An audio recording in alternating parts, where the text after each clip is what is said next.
Ayan po, halimbawa nakalagin na po tayo. Makikita po natin yung store. Dito sa part dito sa left side. Store. Click po natin yan. Doon po, pag naklik nyo po yung store, lalabas po yung My Vault. Click po natin yung My Vault. Ayan, My Vault. Then, lalabas na po dyan yung ganyan. And then, makikita nyo po, may choices po kayo dito na insurance activation. I-click po natin yan. So, ayan. Lalabas na po yung ating insurance.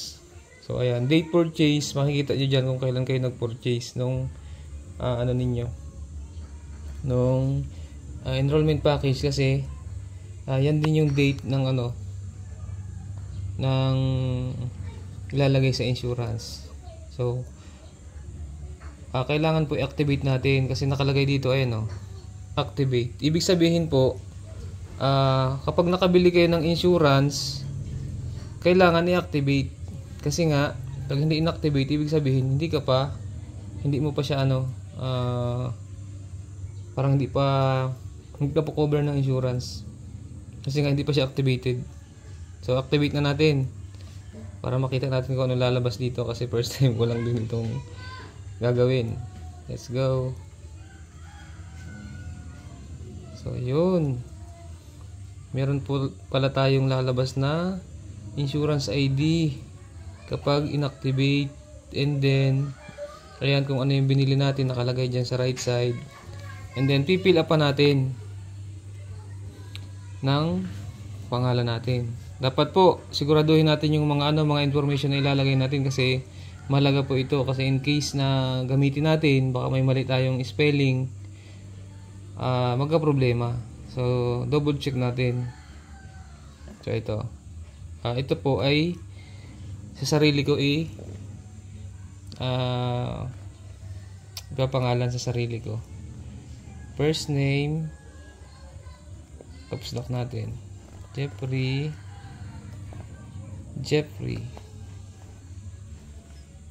Middle name, Lapu.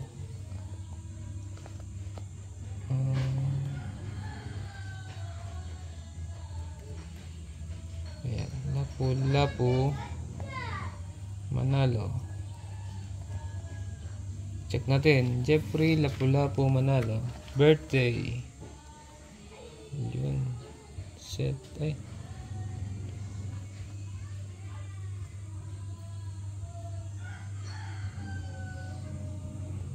Hindi pala siya itatype. Paano yun? Kailangan pa natin ibalik ng layo. Ganun natin.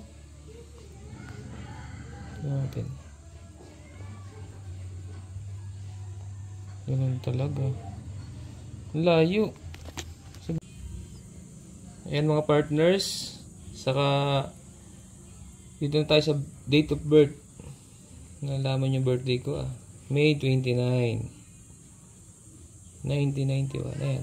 Nakikita nyo naman dito. Para hindi magkamali, lalabas dito kung ano talaga yung birthday nyo. Double check nyo na lang. So, May 29 1991. Webes pala ako pinanganak. Wednesday pala ako pinanganak.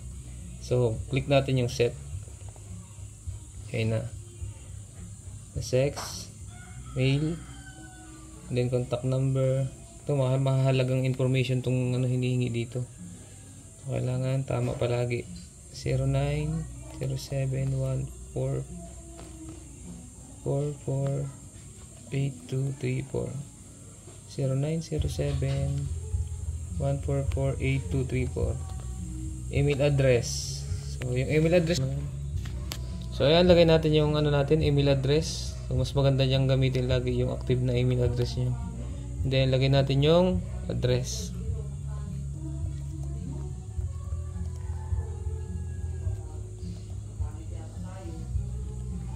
John 3.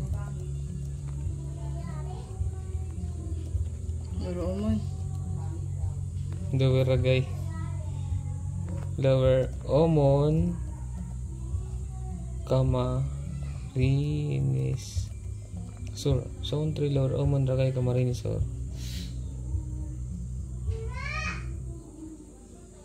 And then beneficiary. So kung sinong gusto nyo ilagay na beneficiary, ilagay ko dito si mama.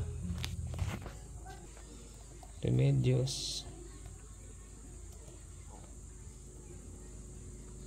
Lapo Manalo. Parents. Contact number. So yan mga partners, andito na tayo sa sa current address ng ating beneficiary. Zone 3. Zone 7. Lower Omon, Ragay, Camarines Sur.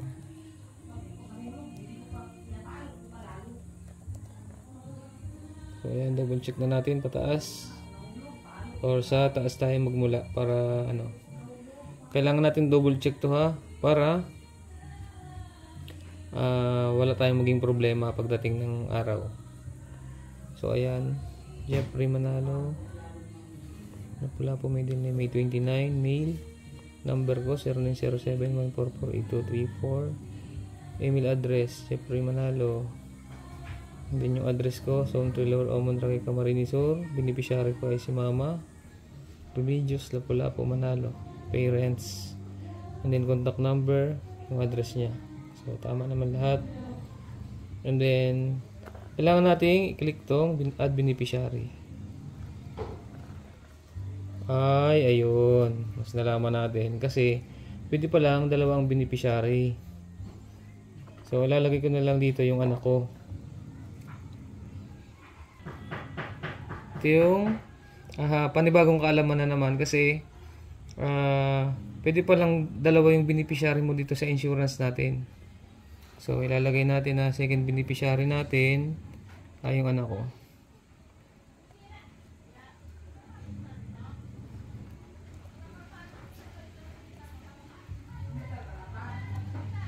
Ang haba ng pangalan ng anak ko eh.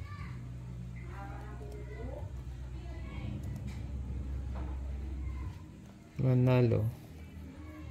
Relationship. Kung mapapansin nyo naman, ang pwede po na beneficiary, ayan, child, parents, spouse, sibling, relatives. Pwede rin pala ang pinsan. So, child tayo. Contact number, siguro ilalagay ko, number ko na lang kasi wala pa naman yung cellphone. Current address, Zone 3 Lower Omon, Ragay, Camarines Sur.